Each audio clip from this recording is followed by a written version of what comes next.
بسم اللہ الرحمن الرحیم الحمد للہ وکفا والصلاة والسلام علی عبادہ الذین اصطفیٰ اما بعد فاعوذ باللہ السمیع العلیم من الشیطان الرجیم بسم اللہ الرحمن الرحیم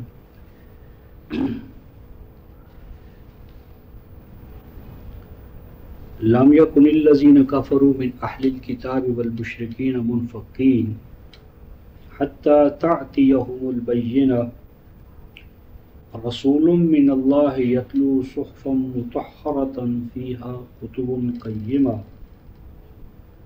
وما تفرق الذین اوتوا الکتاب الا من بعد ما جاءتهم البینہ وما امروا الا لیعبدوا اللہ مخلصین لہ الدین حنفاء ویقیموا الصلاۃ وَيُؤْتُوا الزَّكَاةَ وَذَلِكَ دِينُ الْقَيِّمَةِ صدق اللہ مولانا العظیم وبلغنا رسولنا النبی الکریم ونحن علی ذلک من الشاہدین الشاکرین والحمد للہ رب العالمین۔ رفقاء محترم، ہم اپنے اصل موضوع کی طرف رجوع کرتے ہیں، اور وہ موضوع ہمارا یہ ہے قرآن فہمی کے قرآنی اصول۔ اور قرآن فہمی کے قرآنی اصولوں کے حوالے سے ایک اصول ہے قرآن فہمی کا، اور وہ ہے کہ قرآن کی جو مصطلحات ہیں، جسے ہم ٹرمنالوجی کہتے ہیں، قرآنک ٹرمنالوجی، قرآنی مصطلحات، ان کی جو ڈیفینیشنز ہیں یعنی تعریفات ہیں، ان کو جس طرح متعین طور پر بیان کرنا مطلوب ہے، تو وہ جو مصطلحات کی جو تعریفات ہیں، ڈیفینیشنز ہیں، وہ ہمیں کہاں سے ملے گی؟ تو کچھ دوست کہتے ہیں کہ وہ احادیث سے ملیں گی، کچھ کہتے ہیں کہ یہ کام فقہائے کرام کا ہے، کچھ اس کے لیے تاریخ کی طرف رجوع کرتے ہیں۔ لیکن ہمارا موقف یہ ہے کہ جو قرآن کی جو مصطلحات ہیں، ان کا اول جو سورس ہے وہ خود کتاب اللہ ہے۔ یعنی آپ یوں سمجھیں کہ کوئی بھی آئین یا قانون یا ضابطے کی کتاب ایسی نہیں ہوتی کہ جو اس کے اندر جو بنیادی اور اساسی شقیں ہیں، مثلا ہمارا آئین ہے یا یہ پینل کوڈ ہے یا ضابطہ فوجداری ہے، یہ جتنے ہوتے ہیں، ایسا نہیں ہوتا کہ ان کے اندر ایک ضابطہ تو بنایا جائے لیکن ضابطے کو ڈیفائن نہ کیا جائے، بلکہ یوں کہہ دیا جائے کہ اس ضابطے کی تعریف وہ ہوگی جو جج حضرات طے کر لیں گے یا وکلاء حضرات جس پر اجماع کر لیں گے۔ یعنی جو بھی شقیں ہوتی ہیں اساسی اور بنیادی، یا جو آئین کے آرٹیکلز ہوتے ہیں اساسی نوعیت کے، کبھی ایسا نہیں ہوا کہ اسے جورسٹوں پر، ججز پر، وکلاء پر چھوڑ دیا جائے کہ وہ اجماع سے اس کا مفہوم یا ان کا مفہوم متعین کر لیں۔ نہیں، ایسا کبھی نہیں ہوتا۔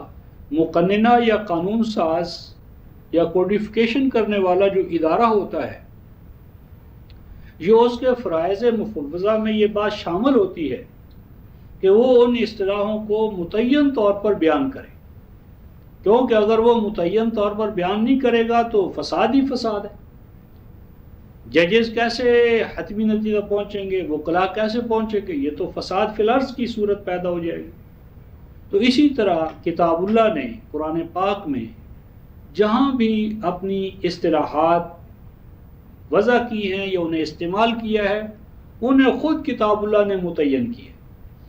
تو اس حوالے سے ہم بہت سی مثالوں پر پہلے غور کر چکے ہیں، اور اسی غور کے تسلسل میں ہم اقامت صلاۃ، جس کا دوسرا حصہ ایتاء زکوٰۃ ہے، اس حوالے سے گفتگو کر رہے تھے۔ تو آج میں اسی اقامت صلاۃ اور ایتاء زکوٰۃ کو کتاب اللہ نے دین قیم کے حوالے سے بھی بیان کیا۔ دین قیم، کہ دین قیم کیا ہے، اور دین قیم کے اجزاء کیا ہیں، اور دین قیم کس چیز سے عبارت ہے۔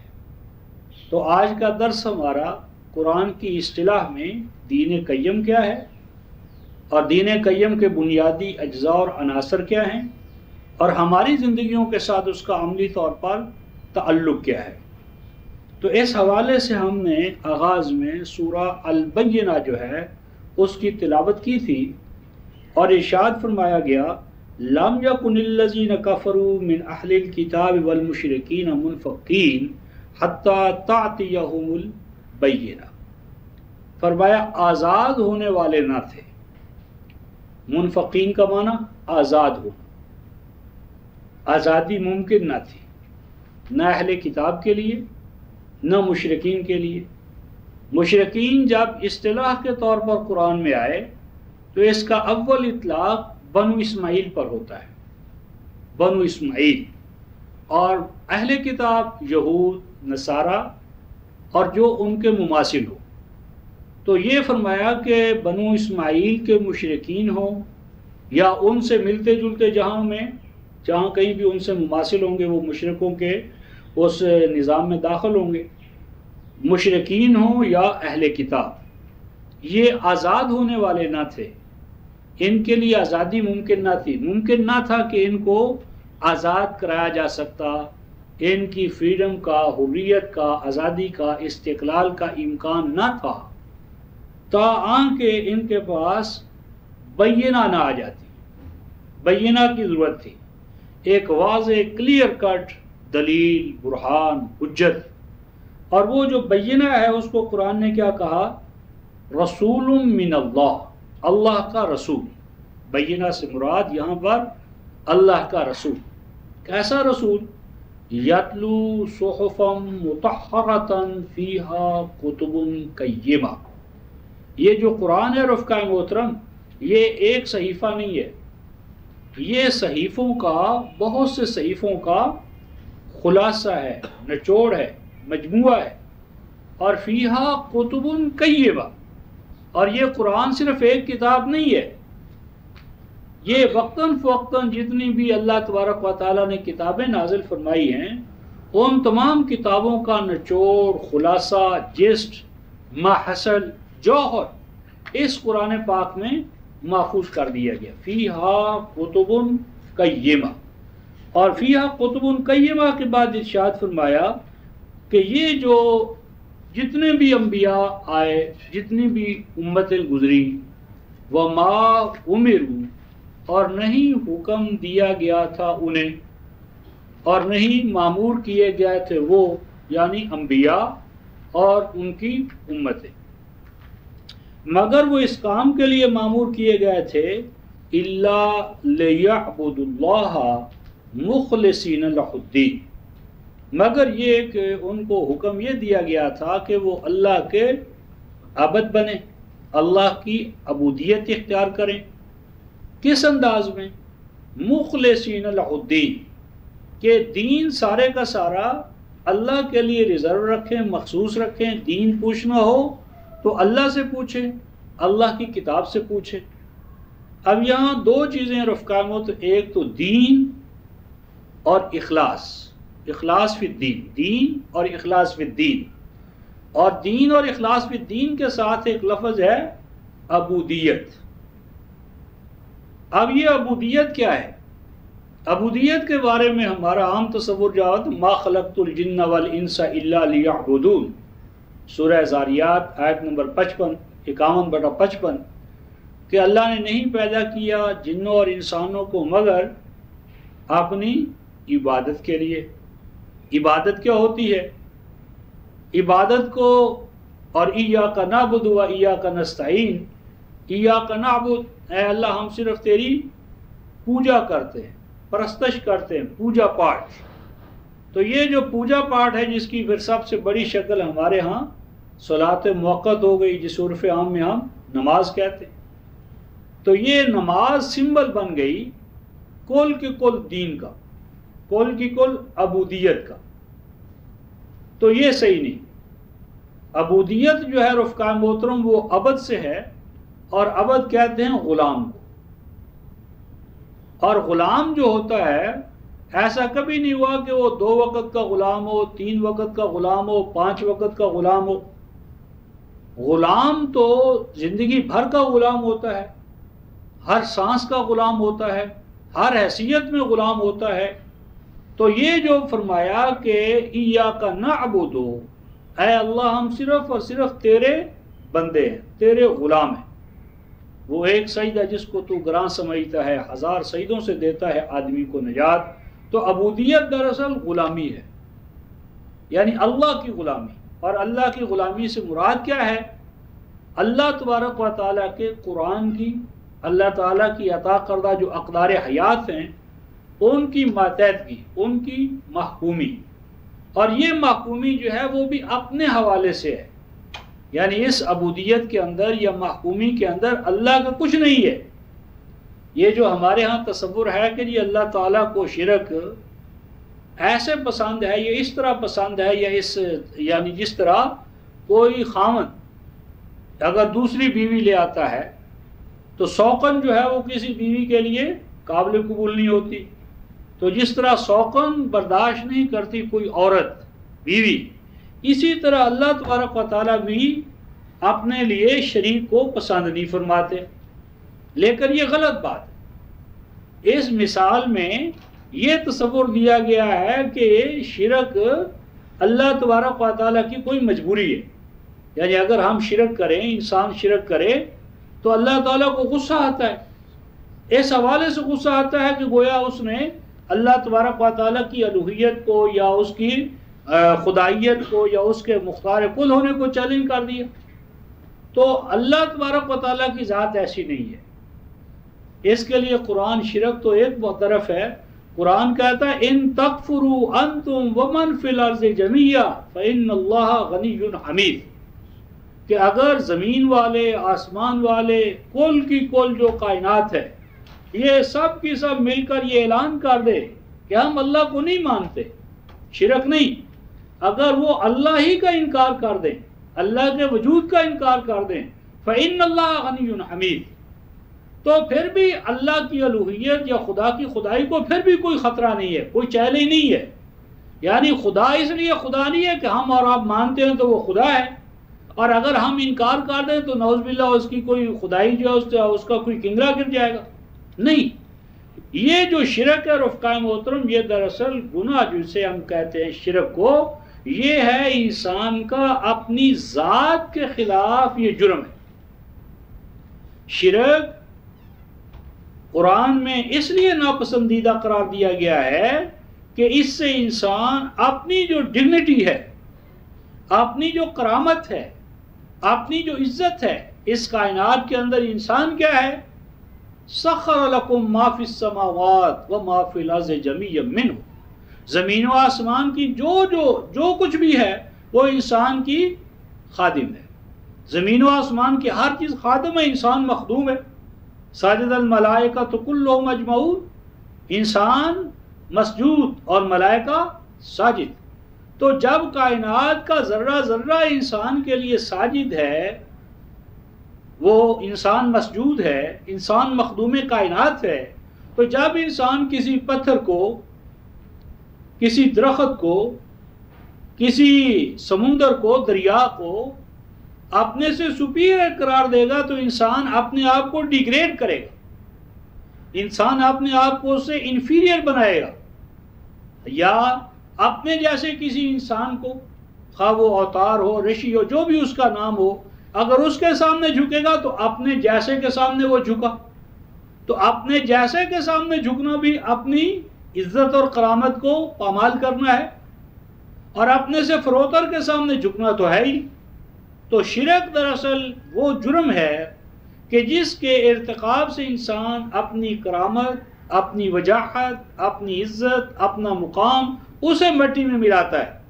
اسی لیے سورہ الحج 22ویں سورہ کی آیت نمبر 30 میں ارشاد فرمایا وَمَن یشرک، اور جو شخص، قوم شرک کی مرتکب ہوتی ہے، شرک کا ارتکاب کرتی ہے، وہ کیا اس سے ہوتا ہے؟ اس سے خدا کو نقصان ہوتا ہے۔ کیا ہوتا ہے؟ فَخَرَّ مِنَ السَّمَاءِ فَتَخْطَفُهُ الرِّيحُ فَتَخْطَفُهُ الطَّيْرُ اور تحوی بہ الریح فی مکان صحیح، شرک کے کرنے سے انسان اپنے مقام بلند سے دھڑام سے زمین پر آ گرتا ہے، اور جب مقام بلند سے انسان گرتا ہے تو پھر کیا ہوتا ہے؟ فرمایا فَتَخْطَفُهُ الطَّيْرُ، یہ چیلیں کوے جو فضا میں منڈلا رہے ہیں وہ اس پر اس طرح جھپٹتے ہیں جس طرح شکار پر وہ جھپٹتے ہیں، اس کو نوچ کھاتے، تباہ و برباد کر دیتے۔ اور اگر کوئی پرندہ اس کو دیکھ نہیں لیتا، اور تحوی بہ الریح فی مکان صحیح، تو کوئی نہ کوئی آندھی اس کو اپنی لپیٹ میں لے کر اس کو ریزہ ریزہ کر دیتی ہے۔ تو یعنی شرک کیا ہے؟ شرک انسان، اللہ کا کیا نقصان ہوا؟ اللہ نے تو تمہیں مقام بلند سخر لکم ما فی السماوات و ما فی الارض، تو شرک کو مابعد طبیعیات کا جو مذہب کا نقطہ نظر ہے اس نے اس کو اللہ کے حوالے سے بیان کیا۔ دین کا مسئلہ یہ تھا کہ شرک سے انسان اپنے آپ کو ڈیگریڈ کرتا ہے، اپنے مقام بلند سے گویا وہ محروم ہو جاتا ہے۔ تو یہ جو عبودیت ہے رفقائے محترم، عبودیت جس کا ایاک نعبد و ایاک نستعین، عبد بننا، یہ عبودیت کیا ہے؟ اس کو مذہب کی دنیا میں پوجا پاٹ کے حوالے سے لا کر ساری جو اس کی وسعت تھی، کشاد تھی، وہ ساری ختم ہو۔ ابھی آپ دیکھیے کہ قرآن حکیم میں دو مقامات ہیں جن کو اگر ہم ذہن میں رکھ لیں، ایک تو یہ کہ عبودیت کس معنی میں، یعنی پوجا پاٹ پرستش اس معنی میں، تو اس کی نفی کے لیے تو اگر آپ سورہ یاسین، جسے کہ از یاسین و آساں بمیری، مردوں کو مارنے کے لیے جلدی جلدی فارغ کرنے کے لیے ہم نے خاص کر لی ہے، تو 36/61-62 اللہ تعالیٰ فرماتے ہیں علم احد الیکم یا بنی آدم اللہ تعبدوا الشیطان وان اعبدونی ھذا صراط مستقیم۔ اے ابنائے آدم، اے آدم کے بیٹو، اے اولاد آدم، کیا ہم مسلسل و پہم تم سے عہد نہیں لیتے رہے؟ ہر نبی یہی عہد لے کر آیا، ہر نبی نے اپنی امت سے یہی عہد لیا۔ کیا عہد لیا؟ اللہ تعبدوا الشیطان، کہ شیطان کی عبودیت نہ کرو، عبودیت نہ کرنا شیطان کی۔ آپ اندازہ لگائیں کہ روئے زمین پر گھوم جائیں، کہیں کوئی شیطان کے نام پر مندر بنا ہو، کوئی معبد بنا ہو، کسی نے شیطان کی کوئی مالا جپی ہو، شیطان کے نام پر کسی نے کچھ کیا ہو، یعنی جو آپ کو شیطنت کا مظہر ملے گا، جس کی زندگی اول سے آخر تک شیطنت میں گزری ہے، اس کو بھی آپ دیکھیں گے کہ وہ شیطان پر لعنت بھیجتا ہے۔ یعنی شیطنت کا مظہر اور شیطان پہ لعنت۔ تو عبودیت کا کیا معنی ہوا؟ یعنی جو شیطانی اوصاف ہیں، کام ہیں، رسمیں ہیں، ان کو اختیار کرنا، ان پہ چلنا، ان کو پروجیکٹ کرنا، ان کا عامل اور حامل بننا، یہ شیطان کی عبودیت ہے۔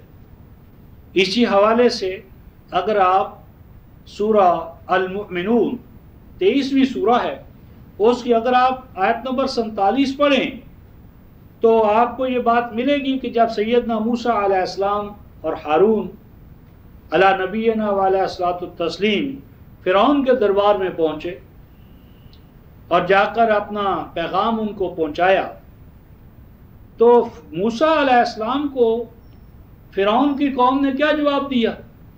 قرآن میں یہ الفاظ ہیں اَنُؤْمِنُ لِبَشَرَيْنِ مِثْلِنَا وَقَوْمُهُمَا لَنَا عَابِدُونَ۔ اے موسیٰ اور ہارون، ہم کیا تمہارا پیغام، تمہاری بات، تمہارا دین، تمہارا موقف تسلیم کر لیں؟ کیا ہم مان لیں اپنے ہی جیسے دو انسانوں کو؟ کیا مان لیں؟ رسول مان لیں، نبی مان لیں، پیغمبر مان لیں؟ حالانکہ وَقَوْمُهُمَا، حالانکہ ان دونوں کی جو قوم ہے، موسیٰ اور ہارون کی قوم، کون؟ بنی اسرائیل، کہ ان دونوں کی جو قوم ہے وہ کیا ہے؟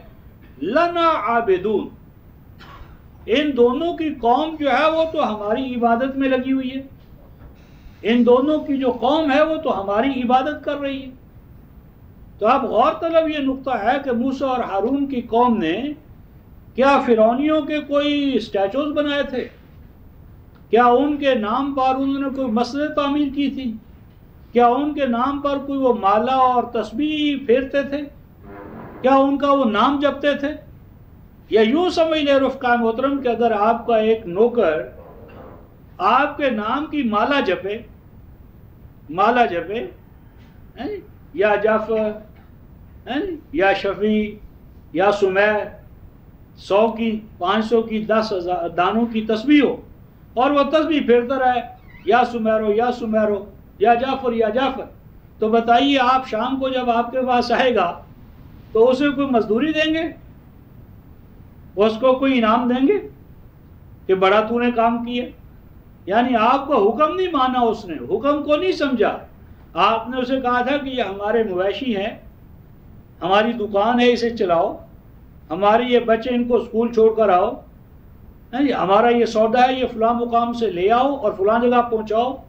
نہ وہ سودا لاتا ہے، نہ سودا پہنچاتا ہے، نہ آپ کے جانوروں کی رکھوالی کرتا ہے، نہ آپ کے بچوں کے مفادات کا تحفظ کرتا ہے، لیکن آپ کے نام کی تسبیح منگے پر من کا ٹھا من کا منکوں پر من کا چلایا جا رہا ہے۔ تو شام کو جب آئے گا تو آپ اسے کتنی مزدوری دیں گے؟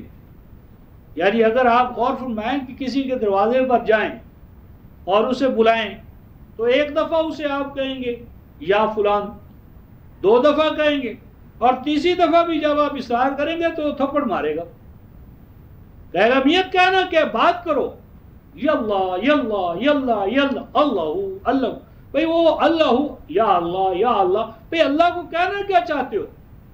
اتنبئون اللہ بدینکم ام بظاہر من القول، کیا اللہ نعوذ باللہ وہ بہرا ہے، اس تک تمہاری آواز نہیں پہنچ رہی؟ کیا اسے بتانا چاہتے ہو؟ اتنبئون اللہ بدینکم ام بظاہر من القول، سورہ اعراض آیت نمبر 31، کہ اللہ کو اپنا دیندار ہونا ظاہر بنا، کیا بتانا چاہتے ہو؟ اللہ اللہ اللہ، بات کرو کہ اللہ کو کیا کہنا چاہتے ہو۔ سورہ البقرہ آیت 196 میں ارشاد فرمایا فَاذْكُرُوا اللَّهَ كَذِكْرِكُمْ آبَاءَكُمْ أَوْ أَشَدَّ ذِكْرًا، فرمایا کہ اللہ کا ذکر کیا کرو جس طرح تم اپنے باپ دادا کا ذکر کرتے ہو۔ تو آج تک رفقائے محترم کسی بیٹے نے اپنے باپ کی کوئی مالا جپی ہے، مالا بنائی ہے؟ بلکہ باپ کا تو ہم ادب اور احترام کے نام بھی نہیں لیتے۔ اللہ کا ذکر کیسے کرو جس طرح باپ دادا کا ذکر کرتے ہو؟ تو باپ دادا کے ذکر میں پہلے کیا ہے؟ باپ ایک ہوتا ہے یا 2 یا 3 ہوتے ہیں؟ ذکر اللہ میں سب سے پہلے توحید ہے، توحید کو سمجھو۔ یہ جو سبحانہ و تعالی عما یشرکون، سبحان اللہ سبحان اللہ سبحان اللہ کی تسبیحاں، اور سبحان اللہ تو توحید کو سمجھنا اور پھیلانا ہے۔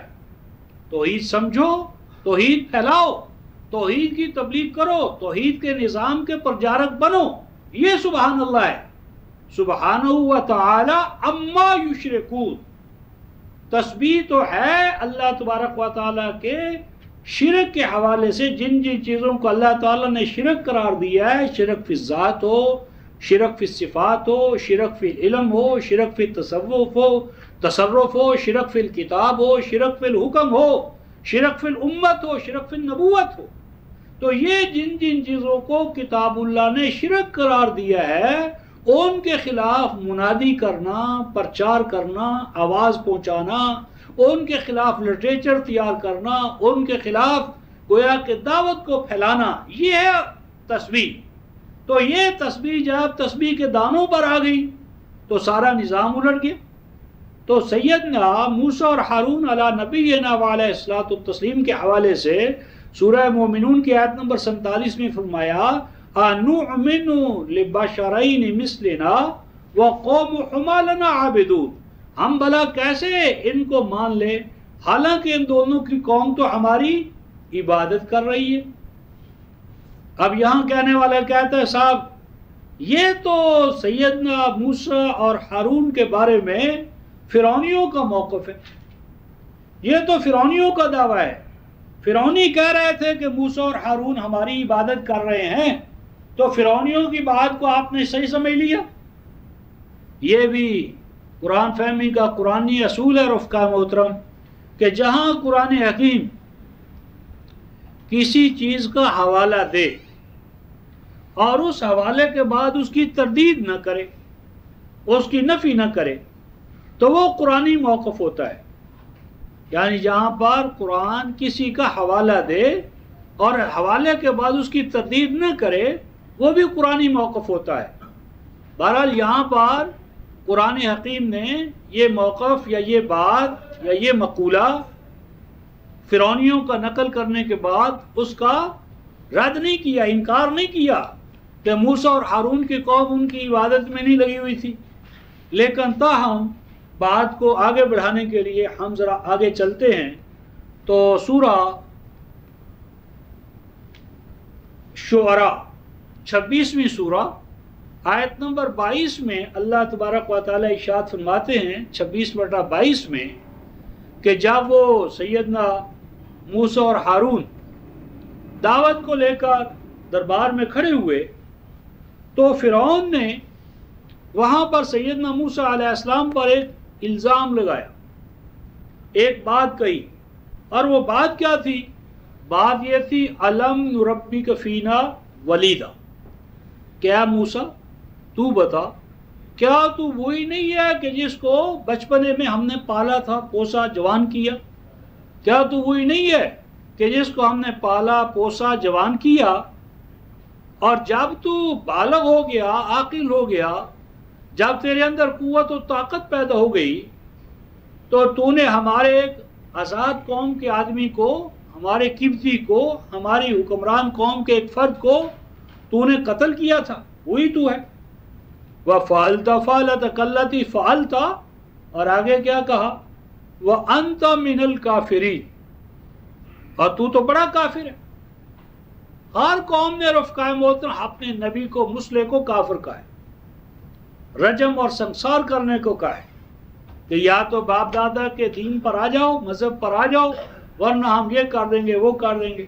تو یہاں پر کیا فرمایا کہ فرعون نے یہ کہا، فرعونیوں نے یہ کہا کہ اے موسیٰ تو بڑا ناشکرہ ہے۔ کافرین کا معنی ناشکرہ، ناقدردان، کہ جس قوم نے تجھے پالا، پوسا، جوان کیا، اسی کے خلاف تو نے محاذ بنا لیے، اسی کے خلاف تو کھڑا ہو گیا۔ تو سیدنا موسیٰ علیہ السلام نے کیا جواب دیا؟ فرمایا کہ تِلْکَ نِعْمَةٌ تَمُنُّهَا عَلَيَّ أَنْ عَبَّدْتَ بَنِي إِسْرَائِیل۔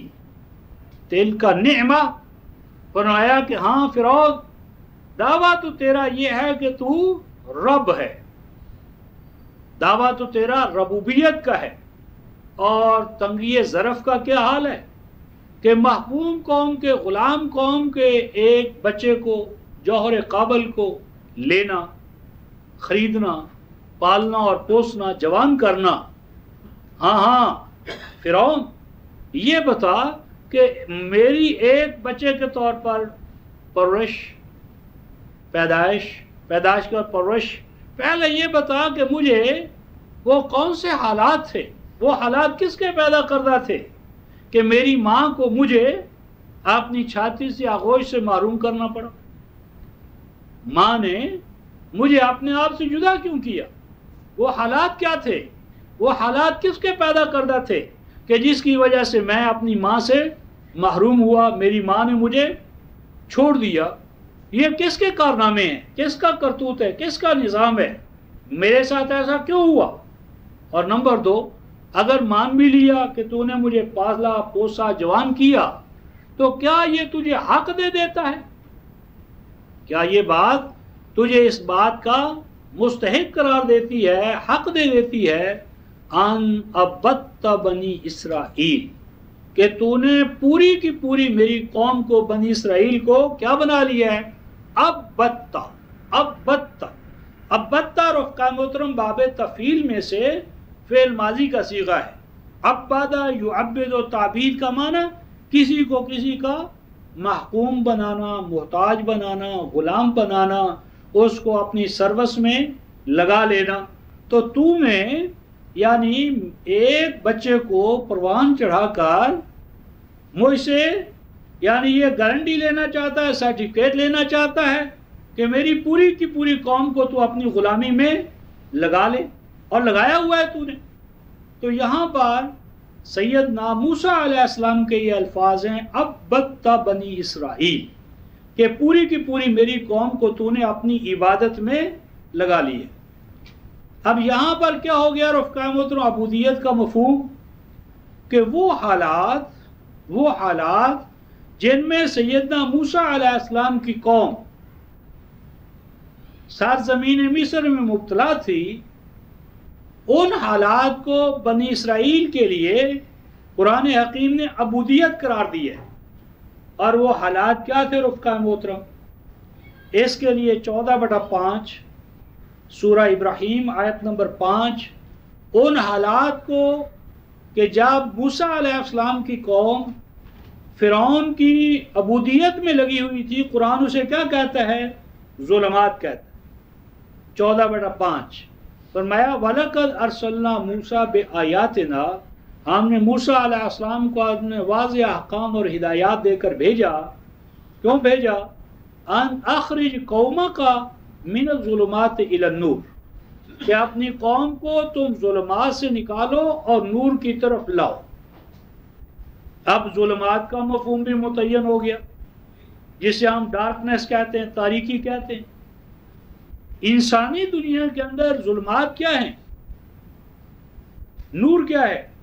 تو نور اور ظلمت کے اس یعنی مقام کو سمجھنے کے لیے ہم سورہ القصص 28ویں سورہ جو اس کی آیت نمبر 4 اور 5 میں پہنچتے ہیں، تو ارشاد فرمایا کہ ان فرعون، کہ یہ جو تو وہ فرعون جو تھا رفقائم وہ کیا کرتا تھا؟ تو قرآن سورہ القصص کی آیت نمبر 4 اور 5 میں کہتا ہے جعل اہلہا شیعا، اس نے سرزمین مصر پہ رہنے والوں کو کیا کر دیا تھا؟ شیعا، گروہوں میں، طبقات میں تقسیم کر دیا تھا۔ اور گروہوں اور طبقات میں تقسیم کرنے کے بعد کیا کرتا تھا؟ یستضعف طائفہ، ایک گروہ کو، طبقے کو، کلاس کو محرومین، مستضعفین، ڈپرائیوڈ آف بنا دیا تھا، اور دوسروں کو سب کچھ قانونی اور آئینی طور پر دے دیا تھا۔ یعنی حاکم و محکوم، محرومین اور مراعات یافتہ۔ یہ کس نے بنایا تھا؟ فرعون نے بنایا تھا۔ اور آج ہم کیا کہتے ہیں؟ یہ اللہ بناتا ہے۔ یعنی جس چیز کو اللہ فرعون کے کھاتے میں ڈالتا ہے کہ مخلوق خدا کو طبقات میں تقسیم کرنا، کلاسز میں تقسیم کرنا، گروہوں میں تقسیم کرنا، حاکم و محکوم میں تقسیم کرنا، یہ کس کا کام ہے؟ فرعون کا کام ہے۔ تو جو فرعون کا کام ہے آج ہم اسے کس کے کھاتے میں ڈالتے ہیں؟ اللہ تعالیٰ کے کھاتے میں۔ ہماری مذہبی پیشوائیت کہتی ہے کہ ابھی بچہ ماں کے پیٹ میں ہوتا ہے تو اس پر لکھ دیا جاتا ہے کام یرزق، اس کو کتنا دیا جائے گا، نیک ہوگا یا بد ہوگا، شقی ہوگا یا سعید ہوگا۔ یہ ماں کے پیٹ ہی سے انسان اپنے لیے لکھوا کر لاتا ہے۔ دوسرے لفظوں میں اگر آج انسان کوئی بھوکا مر رہا ہے، پیاسا رہ رہا ہے، بے گھر اور بے در ہے، تو اس میں کسی نظام کا مسئلہ نہیں ہے، یہ کسی فرعون کا کارنامہ نہیں ہے، یہ کسی فرعون کا کرتوت نہیں ہے، بلکہ نعوذ باللہ یہ اللہ کے کھاتے میں ڈال دی۔ اور اب اللہ کا لکھا ہوا تو امیٹ اور امر ہوتا ہے، اور وہ تو قناعت ہی اس پہ ہو سکتی ہے، ریزسٹنس تو ہو نہیں سکتی۔ تو مذہبی پیشوائیت نے حکمرانوں کے ہاتھ مضبوط کیے، یعنی لکھا السلطان ذل اللہ فی الاس، یعنی اب ہم نے اللہ کو تو دیکھا نہیں، کہا کہ یہ جو تمہارا حکمران ہے یہ اللہ کا سایہ ہے۔ کیا مانا؟ کہ اس کو دیکھ لو، جو کچھ یہ کر رہا ہے نعوذ باللہ وہ اللہ کے کھاتے میں۔ تو اب چونکہ یہ اگر خوشی کے موڈ میں ہو تو گالی سن کر بخش دے، ناراض ہو کر آیا ہو تو دعا سن کر رنجیدہ ہو جائے۔ تو اسی قیاس پر یا اسی حوالے سے ہم نے اللہ کو قیاس کیا، تو بہت بڑا ظلم ہو گیا۔ تو کلاسز میں انسانیت کو تقسیم کرنا رفقائے محترم یہ فرعون کا کام ہے، یہ فرعون کرتا ہے، محروموں کو محروم تر اور حاکموں کو اور زیادہ قوت اور طاقت دیتے چلے جانا، یہ فرعون کا کام تھا، قرآن کہتا ہے۔ اور آگے قرآن کہتا ہے نُرِیدُ أَن نَمُنَّ عَلَى الَّذِينَ اسْتُضْعِفُوا فِي الْأَرْضِ وَنَجْعَلُهُمْ أَئِمَّةً وَنَجْعَلُهُمُ الْوَارِثِينَ۔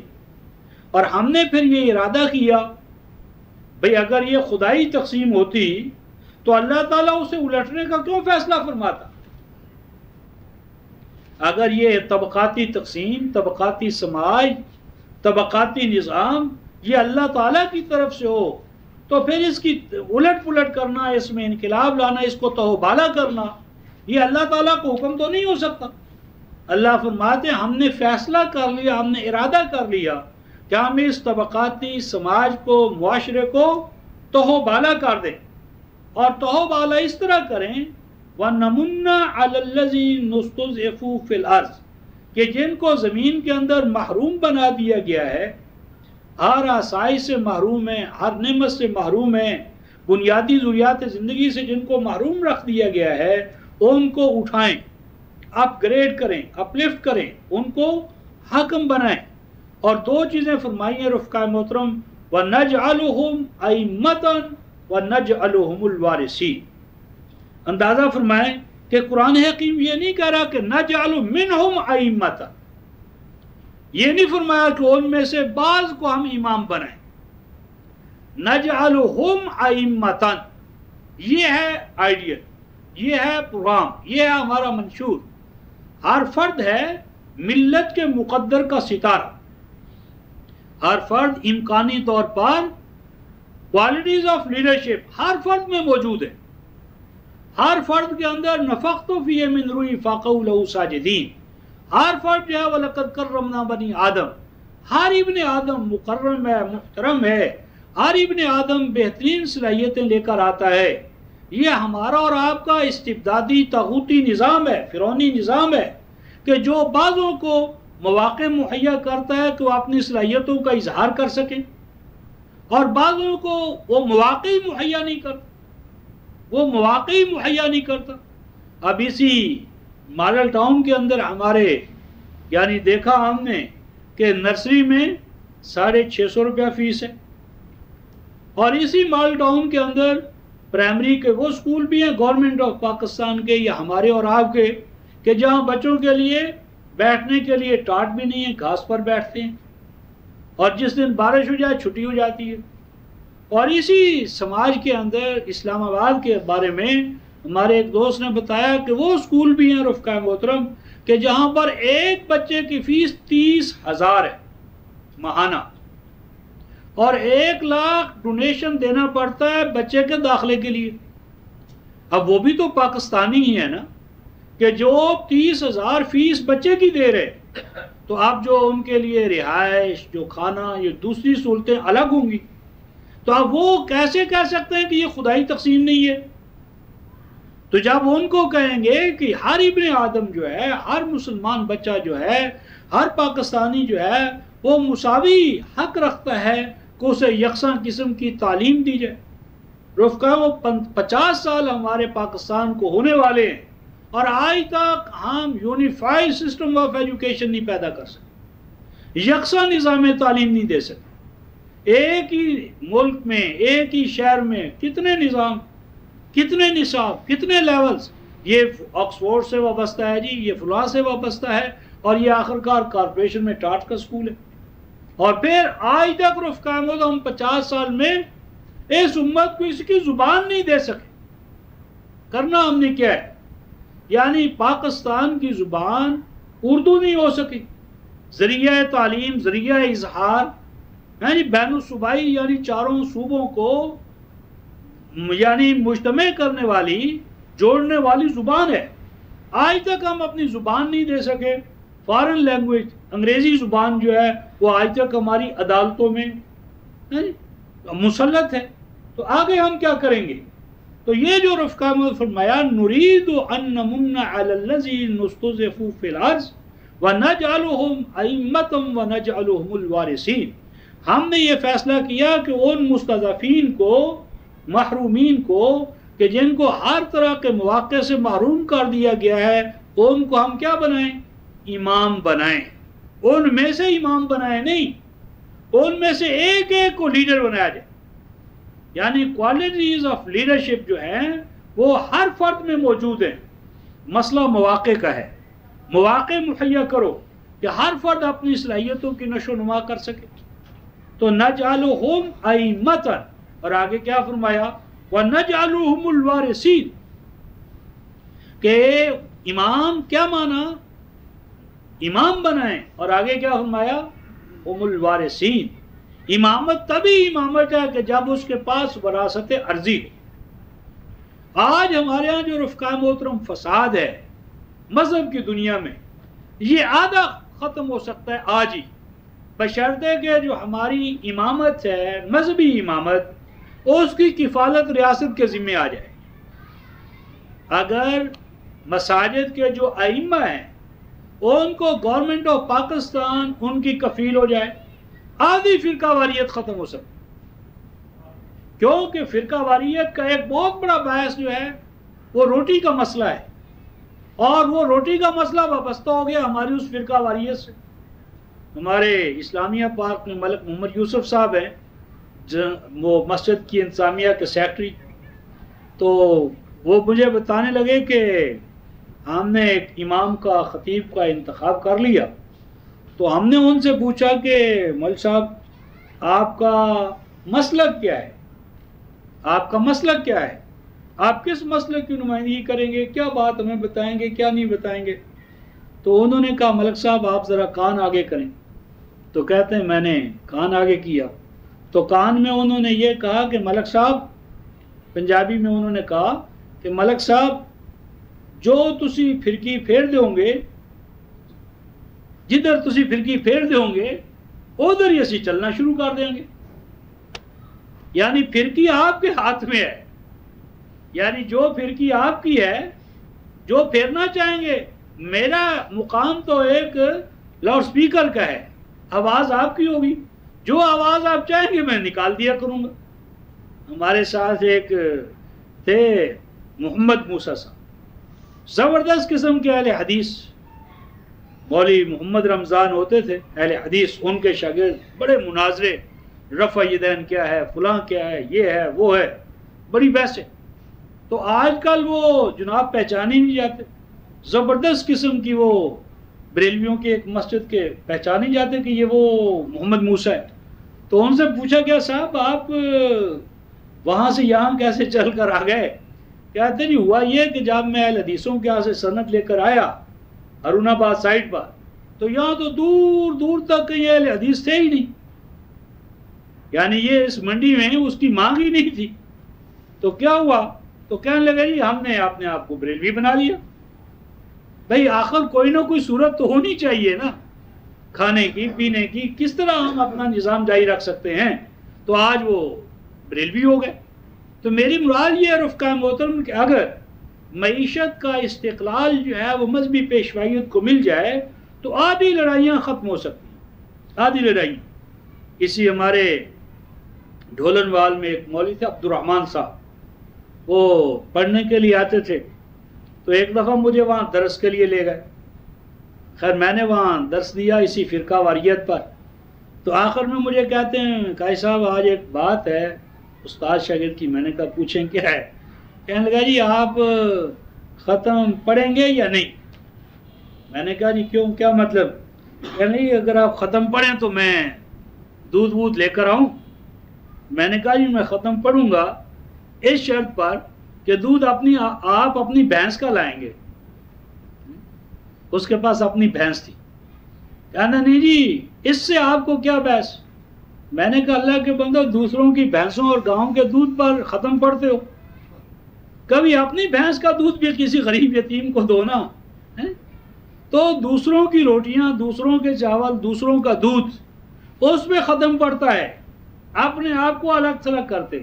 تو مسئلہ تو یہ معیشت کا رفقا محترم. تو قرآن نے کہا تھا نجعلہم ائمۃ ونجعلہم الوارثین، کہ امام وہ ہے، امامت تب متحقق ہوتی ہے جبکہ وراثت ارضی بھی ہو. تو امام کیا کہ جس کی اپنی خود مختاری نہیں ہے، آزادی نہیں ہے، معاشی استقلال نہیں ہے، تو یہ تھے وہ ظلمات رفقا محترم جن میں بنی اسرائیل رہ رہے تھے. اور نور کیا تھا؟ نور استخلاف فی الارض ہے، نور تمکن فی الارض ہے، نور امامت ہے، نور لیڈرشپ ہے. تو یہ آزادی و خود مختاری عطا کرنا یہ انبیاء علیہ السلام کا ایک بہت بڑا مقصد ہے.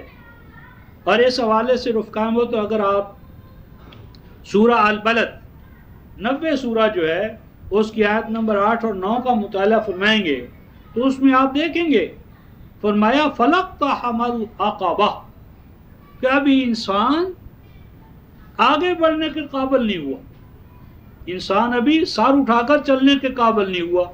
کیوں نہیں ہوا؟ اس کے راستے میں فرمایا کہ ایک بہت بڑی رکاوٹ ہے، سنگ گراں ہے، گھاٹی ہے، جس کو اس کو ابھی عبور کرنا ہے، طے کرنا ہے، اس کو کراس کرنا ہے. اور وہ گھاٹی کیا ہے؟ وہ سنگ گراں کیا ہے؟ وہ رکاوٹ کیا ہے؟ قرآن کہتا ہے فَقُّ رَقَبَةٍ او اطعام فی یوم ذی مسغبہ. تو انسان فرمایا ابھی غلام ہے. سیاسی طور پر اگر انسان یا کوئی قوم غلام ہے فرمایا کہ وہ تو انسان کہلانے کے قابل نہیں. اور آگے قرآن کہتا ہے کہ اگر سیاسی آزادی کسی قوم کو مل جائے لیکن اطعام فی یوم ذی مسغبہ، اگر معاشی آزادی نہ ہو، اس کی روٹی اپنے پاس نہ ہو، روٹی کا نظام اس کے اپنے ہاتھ میں نہ ہو، تو وہ قوم بھی سار اٹھا کر چلنے کے قابل نہیں ہے. آج تیسری دنیا کا حال آپ کے اور ہمارے سامنے ہے.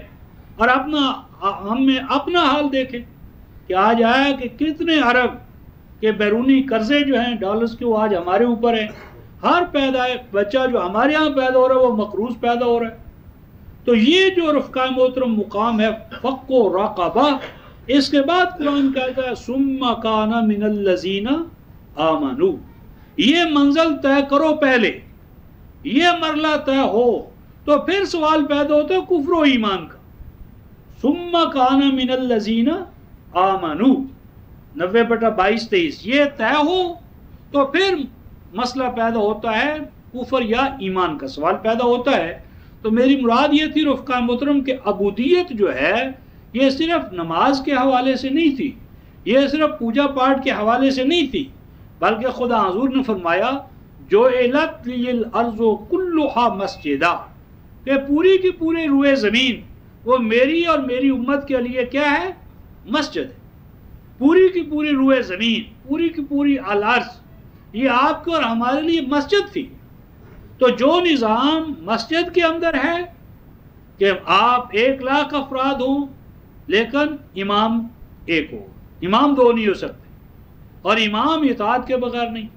اسی لیے فرمایا لا اسلام الا بالجماع. امام اسلام کا تصور ہی غلط ہے اگر مسلمان ایک جماعت نہ ہو. ولا جماعت الا بالامارہ، اور جماعت ایک ہو ہی نہیں سکتی جب تک ان کا امیر ایک نہ ہو.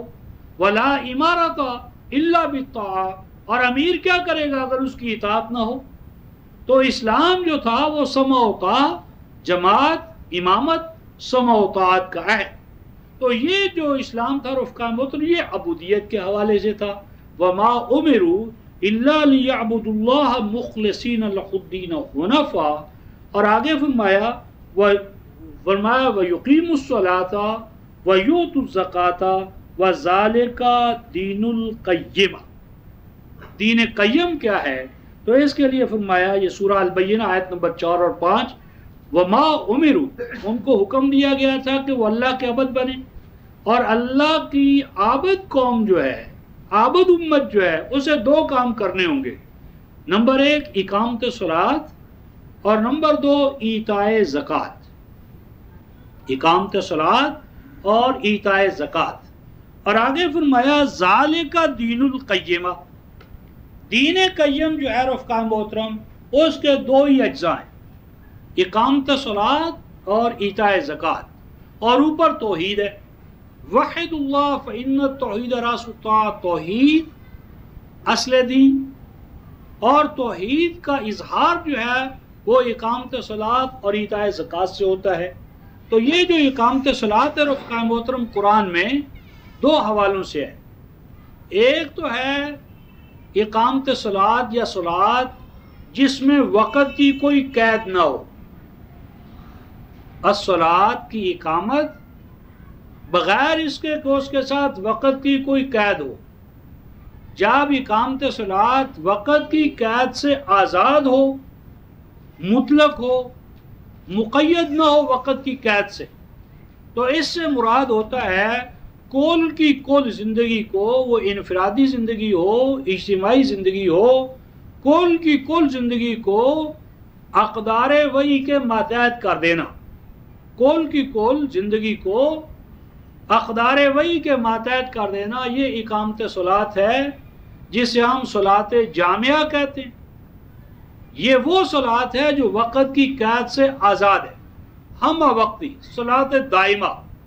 تو صلاۃ دائم یا صلاۃ مداومہ یا اقامت صلاۃ کہ جب وقت کی قید سے آزاد ہو، تو اس وقت اس کا معنی ہے کل کی کل زندگی کو، انفرادی زندگی ہو، اجتماعی زندگی ہو، ریاست کی زندگی ہو، منڈی کی زندگی ہو، معیشت کی زندگی ہو، معاشرت کی زندگی ہو، کل کی کل زندگی کو، زندگی کے جتنے بھی تعلقات ہیں، پہلو ہیں، فرد کی اپنی زندگی، افراد کی زندگی، فرد اور جماعت کی زندگی، جماعت اور جماعت کی زندگی، جماعت اور ریاست کی زندگی، ریاست اور بین الاقوامی اجتماع کی زندگی، یہ 5 جو تعلقات ہیں، ریلیشن شپس ہیں، ان تعلقات خمسہ کو اقدار وحی کے ماتحت کرنا، یہ اقامت صلاۃ ہے جب وقت کی قید نہ ہو، وقت کی قید سے آزاد ہو.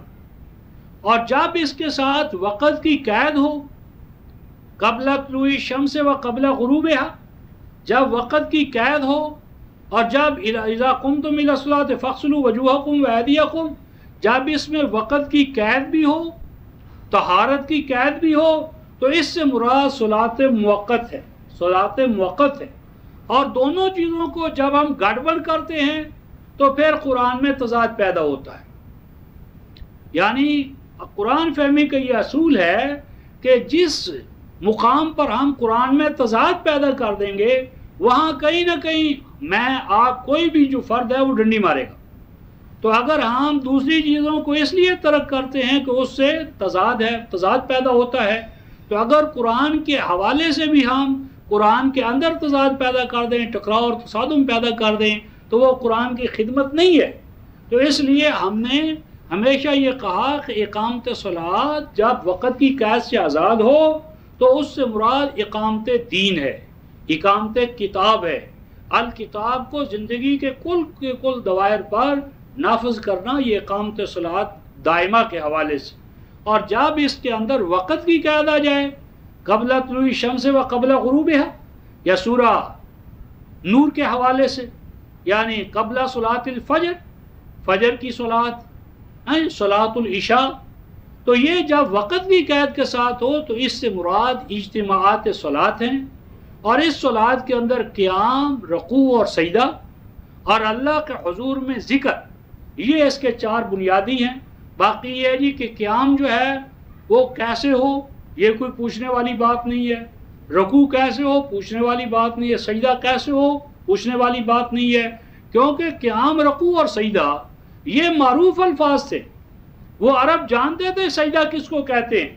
مثلا آپ دیکھیے قرآن نے حامیم سجدہ میں جب یہ کہا لا تسجدوا للشمس ولا للقمر، کہ نہ سجدہ کرو تم شمس کو، نہ سجدہ کرو تم قمر کو. تو سجدہ تو وہ جانتے تھے، سجدے کا محل بھی جانتے تھے، لیکن سجدے کا محل غلط تھا. وہ شمس اور قمر کو سجدہ کر رہے تھے، سجدہ وہی رہے گا لیکن سجدے کا محل تبدیل ہو گیا. پہلے وہ سجدہ کر رہے تھے قمر کو، شمس کو، فرمایا نہیں، قمر اور شمس کو سجدہ نہیں کرنا. وَاسْجُدُوا، سجدہ کرو، ساجد بنو اس اللہ کے خلقہن، جس نے انہیں اور تمہیں خلق کیا. یعنی سجدہ معروف تھا، سجدہ کو وہ جانتے تھے، محل سجدہ میں اختلاط تھا، غلطی تھی، اس کی اصلاح فرما دی. تو میری مراد ہے کہ صلاۃ دائمہ جو ہے وہ کل کی کل زندگی کو احکام الہیہ کے ماتحت کرنا ہے. اور اس کے بعد صلاۃ موقت ہے جو اوقات کے ساتھ خاص ہے. اور اس کے بعد دوسری چیز فرمائی وَآتَوُا الزَّکَاةَ، اور زکوٰۃ دیں. یہ جو زکوٰۃ ہے رفقائے محترم، اس کے بارے میں ہمارا عمومی تصور یہ ہے کہ زکوٰۃ تو مال کی ہوتی ہے، یہ صحیح نہیں۔ زکوٰۃ اور صدقات، ان دونوں کے مفہوم کو قرآنی حوالے سے ہمیں سمجھنا چاہیے۔ تو صلاۃ رفقائے محترم جس طرح کلی ہے، کل کے کل نظام کے حوالے سے ہے، اسی طرح زکوٰۃ جو ہے اس کا تعلق ہے انسانی ذات کے ساتھ، انسانی ذات کے ساتھ۔ زکوٰۃ کا اصل معنی ہے نشو و نما کرنا، نشو و نما دینا، بڑھوتری کرنا، نرشمنٹ، ڈیولپمنٹ، یعنی کسی کو بڑھاوا دینا، بڑھوتری دینا، نشو و نما دینا، اور اس کا تعلق ہے انسانی ذات کے ساتھ۔ سورہ شمس میں فرمایا نفس وما سواہا فالہمہا فجورہا وتقواہا قد افلح من زکاہا وقد خاب من دساہا۔ فرمایا کہ انسانی ذات وما سواہا، اور اس انسانی ذات کے اندر کیا امکانات رکھے توازن کے، اعتدال کے، بننے کے۔ فرمایا کامیاب ہوا، کامیاب ہوا، منزل مراد کو پہنچا۔ کون؟ من زکاہا، ہا کا مرجع کیا ہے؟ انسانی ذات۔ جس نے انسانی ذات کو زکوٰۃ دی، انسانی ذات کا تزکیہ کیا، وہ ہوا کامیاب۔ وقد خاب من دساہا، دساہا کا تعلق مقابلے میں تزکا کے، زکا اور مقابلے میں کیا ہے؟ دسا۔ دسا کہتے ہیں انسان کو جس طرح ام یدسہ فی التراب، مٹی کے نیچے دبا دینا، مٹی کے نیچے دبانا تدسیہ، اور مٹی سے اٹھا کر اس کی نشو و نما کرنا تزکیہ۔ تو تزکیہ کیا ہے؟ میٹیریلزم جو ہے، مادیت پرستی جو ہے، جس میں انسان کو صرف حیوان سمجھا جاتا ہے، اینیمل لائف اور اینیمل انسٹنکٹس، انہی کو آئیڈیل قرار دینا، یعنی انسان کے اندر صرف حیوانی جبلتوں کو ماننا اور صرف انسان کو حیوان سمجھنا، آب و گل کا مرکب سمجھنا، یہ کیا ہے؟ قرآن کی روح سے یہ کفر ہے۔ سورہ محمد آیت نمبر 12، 47/12، قرآن کہتا ہے الذین کفروا، کفر کیا ہے؟ فرمایا کافر وہ ہیں یاکلون، جو کھاتے اور پیتے ہیں، ویتمتعون، اور انداز زیست زندگی کے مواقع حاصل کرتے ہیں۔ اور یہ جو کھانا پینا اور پروکریشن، بچے پیدا کرنا، آگے قرآن کیا کہتا ہے؟ کما تاکل الانعام، جیسا کہ حیوان کھاتا ہے، پیتا ہے، بچے پیدا کرتا ہے، اللہ خیر صلاح مر جاتا ہے۔ تو اینیمل لائف جو ہے وہ قرآن کی اصطلاح میں کفر ہے۔ تو انسان مرکب ہے دو چیزوں کا، ایک اس میں اینیمل انسٹنکٹس ہے، اینیمل لائف ہے، اور ایک اینیمل لائف سے برتر اس میں زندگی ہے، جسے اس کی ہم آئی ایم ایس کی زندگی کہتے ہیں، ہیومن لائف کہتے ہیں۔ اور یہ دونوں جو زندگیاں ہیں رفقا، یہ ایک ہی ذات کے اندر، یونٹی آف اپوزٹس، ایک ہی اکائی کے اندر، وحدت کے اندر، یہ دو ہیں چیزیں مستور، ایک اس کی حیوانی زندگی، ایک اس کی انسانی زندگی، اور ان دونوں کا الگ الگ قانون ہے۔ حیوانی زندگی کی نشو و نما ہوتی ہے کھانے سے، پینے سے، پہننے سے۔ جتنا ہم کھائیں گے، خود کھائیں گے، اس سے ہمارا جسم بڑھے گا، اس سے ہمارے جسم کی نشو و نما ہوگی، اور جتنا ہم اپنے بھائی کو دیں گے، اس کی ضروریات کو پورا کریں گے، اس کی نشو و نما کے لیے اپنے آپ کو وقف کریں گے، اتنا ہمارے اندر ہماری جو ذات ہے، ذات انسانی کی جو نشو و نما ہے، وہ کھانے سے نہیں ہوتی، کھلانے سے ہوتی ہے۔ دوسرے لفظوں میں یطعم ولا یطعم، جب ہم رب کی ربوبیت کو آئیڈیل بنائیں گے، جس کو سورہ البقرہ کی آیت نمبر 137 میں فرمایا صبغۃ اللہ ومن احسن من اللہ صبغہ ونحن لہ عابدون، انسان کے لیے جو آئیڈیل ہے رفقا، وہ حیوان نہیں ہے، اینیمل لائف ہمارا آئیڈیل نہیں ہے۔ صبغۃ اللہ، انسان کا جو الٹیمیٹ آئیڈیل ہے، نصب العین ہے، وہ ہے صفات خداوندی کو اعلیٰ حد بشریت انسانی ذات میں پیدا کرنا، صفات الاسماء الحسنى، جو اللہ تبارک و تعالیٰ کے اسماء حسنى ہیں، ایٹریبیوٹس آف اللہ ہیں، ان کو اپنا آئیڈیل بنا کر، ان کو نسب العینی حوالے سے مان کر، ان کو اپنی ذات میں اعلیٰ حد بشریت پیدا کرنا، یہ انسان کا آئیڈیل ہے، اور اس سے بڑھ کر اور انسان کے لیے کوئی آئیڈیل ہو ہی نہیں سکتا۔ وَنَحْنُ لَهُ عَابِدُونَ، اور یہ ہے عبودیت کا مقصود قرآن کے نقطہ نظر سے۔ تو میری مراد ہے کہ انسانی ذات مجموعہ ہے انسانی جسم کا اور انسان کے اندر آئی ایم نیس کا۔ تو انسانی تزکیہ کیا ہے؟ تزکیہ یہ ہے انسانی ذات کا کہ اس کے جسم کی بھی نشو و نما ہو اور اس میں ذات انسانی کی بھی نشو و نما ہو، اور یہی چیز جو ہے یہ ہے تزکیہ۔ نفس وما سواها فالہمها فجورها وتقواها قد افلح من زکاها وقد خاب من دساها۔ اور نبوت کا مقصود، کتابوں کا مقصود اس کے سوا کچھ نہیں کہ انسان کے جسم کی نشو و نما بھی ہو، کیونکہ اگر جسم کی نشو و نما ہم چھوڑ دیں گے تو یہ مذہب ہوگا، یہ روحانیت ہوگی، یہ ترک دنیا ہے، روحانیت ہے۔ اور انبیاء علیہ السلام ترک لذات کے لیے، ترک دنیا کے لیے تعلیم لے کر نہیں آتے۔ قُلْ مَنْ حَرَّمَ زِینَةَ اللَّهِ الَّتِی يَخْلُقُ لِعِبَادِهِ وَالطَّیِّبَاتِ مِنَ الرِّزْقِ، کہ یہ تو مذہبی پیشوائیت کی سازش ہے انسانیت کے خلاف، کہ ان طیبات سے انسان کو محروم کر کے جنگل کی، غاروں کی طرف، تاریک دنیا کی طرف دھکیل دے۔